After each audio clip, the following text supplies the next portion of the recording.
আসসালামু আলাইকুম। আজকে আমি spicy crunchy chilli momos recipe share করব।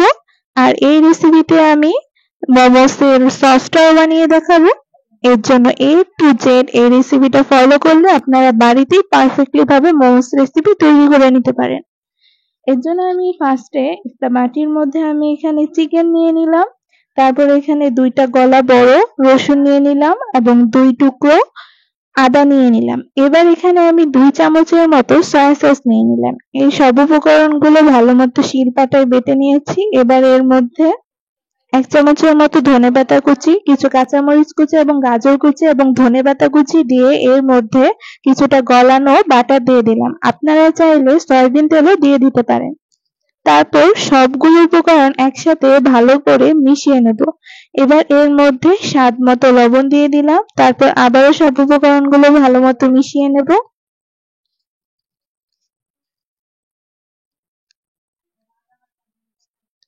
ভালো মতো মিশিয়ে নেওয়া হয়ে গেলে এবার একটি চালনির মধ্যে আমি 1টা চামচ ভালো মতো উঁচু করে ভরে 3 চামচের মতো ময়দা নিয়ে নিলাম এবং এখানে 1 চামচের মতো কর্নফ্লাওয়ার নিয়ে নিলাম।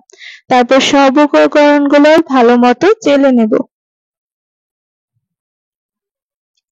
ভালো মতো চেলে নেওয়া হয়ে গেলে এর মধ্যে 1 চিমটি লবণ দিয়ে দিলাম। তারপর সব উপকরণগুলো ভালো মতো মিশিয়ে নেব। এবার আমি এখানে একটু হালকা কুসুম গরম পানি দিয়ে এটা ভালো মতো গুলিয়ে রুটির মতো করে ডো তৈরি করে নিয়ে আপনারা অবশ্যই চেষ্টা করবেন যে হালকা কুসুম গরম পানি নিতে। এবার আমি সামান্য একটু পানি দিয়ে দিয়ে আস্তে আস্তে করে রুটির মতো ডো তৈরি করে নিয়ে নিব।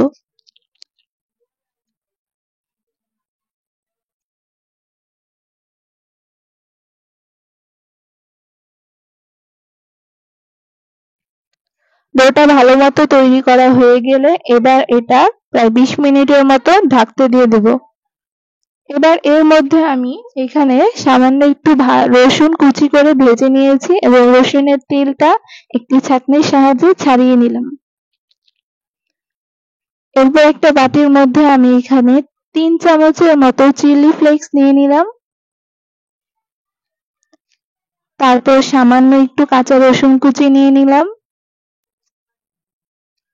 এরপর এখানে 1 চামচের মতো আমি দিয়ে দিলাম মরিচের গুঁড়ো। তারপর এখানে প্রায় 1.5 চামচের মতো দিয়ে দিলাম সাদা তিল।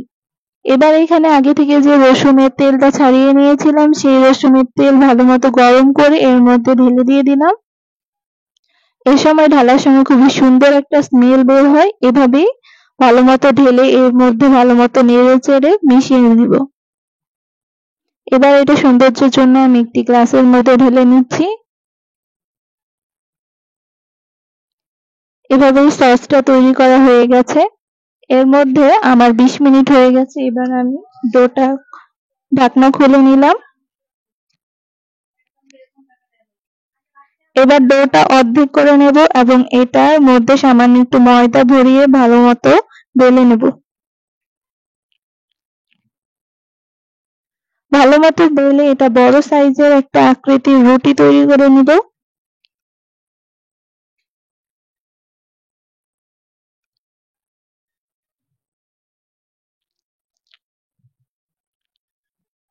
রুটিটা ভালো মতো বড় আকৃতির করে বেলে নেওয়া হয়ে গেলে এর মধ্যে সামান্য একটু কর্নফ্লাওয়ার ভরিয়ে এরকম একটা গোল আকৃতির কিছু দিয়ে ভালো মতো গোল করে কেটে নেব।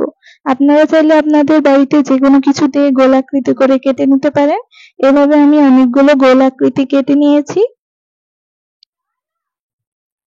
এবার আমি হাতের মধ্যে এই ছোট রুটিটা নিয়ে নিলাম। তারপর মাঝখানে আগে থেকে যে চিকেনের কিমাটা তৈরি করেছি সেটা দিয়ে 2 সাইড ভালো মতো বন্ধ করে নিয়ে নেব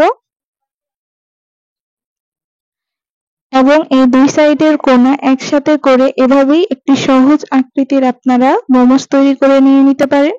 অনেকেই মোমোসের ভাঁজ ভালো মতো দিতে পারে না। এরকম সহজে মোমোসের ভাঁজ দিয়ে আপনারা বাড়িতে এই মোমোসটা তৈরি করে নিতে পারেন। আপনাদের সুবিধার জন্য আরেকটি দেখিয়ে দিচ্ছি। এভাবে 2 সাইডের মুখটা ভালো মতো বন্ধ করে নেব এবং 2 সাইডের কোণা একসাথে করে একসাথে মিশিয়ে দিলে হয়ে গেছে সুন্দর একটি সহজ আকৃতির মোমোস। এভাবেই আমি সবগুলো মোমোস পারফেক্টলি ভাবে বানিয়ে নিয়েছি। দেখতেই পাচ্ছেন মোমোস গুলো বানাতে কিন্তু খুবই সহজ।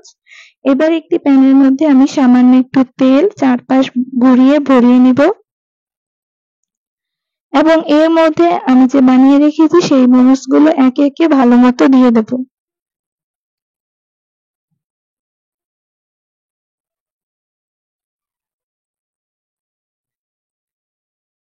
মোমোস গুলো ভালো মতো দেওয়া হয়ে গেলে এবার এর মধ্যে অল্প একটু পানি দিয়ে দেব। আর এই মোমোসটা কিন্তু আমি ভাপ দিয়ে তৈরি করছি না, এইভাবে মোমোসটা তৈরি করলে আরো খেতে বেশি টেস্টি হয়। এবার একটি ঢাকনা দিয়ে ঢেকে প্রায় 3 থেকে 4 মিনিটের পর মোমোসটা ভালো মতো একটু নেড়ে চেড়ে দেব এবং মোমোসটার এক পিঠ উল্টে দেব।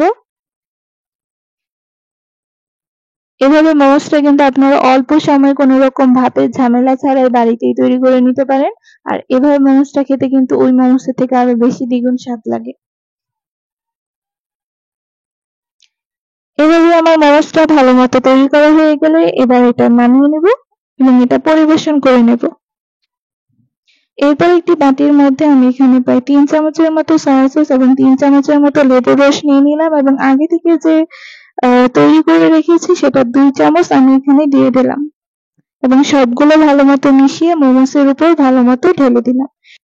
এই মোমোস রেসিপিটা কিন্তু যেকোনো রেস্টুরেন্ট বা দোকানের থেকে দ্বিগুণ স্বাদের। আর আমার এই রেসিপিটা যদি A to Z ফলো করে থাকেন এই মোমোস রেসিপিটা কিন্তু আপনারা বাড়িতেই তৈরি করে নিতে পারবেন। এরপর আমি এখানে কিছুটা স্বাদের জন্য ধনেপাতা এবং ভাজা রসুন কুচি দিয়ে দিলাম। আর এই রেসিপিটা আপনাদের কেমন লেগেছে অবশ্যই কমেন্ট করে জানাবেন। সবাই লাইক, কমেন্ট এবং সাবস্ক্রাইব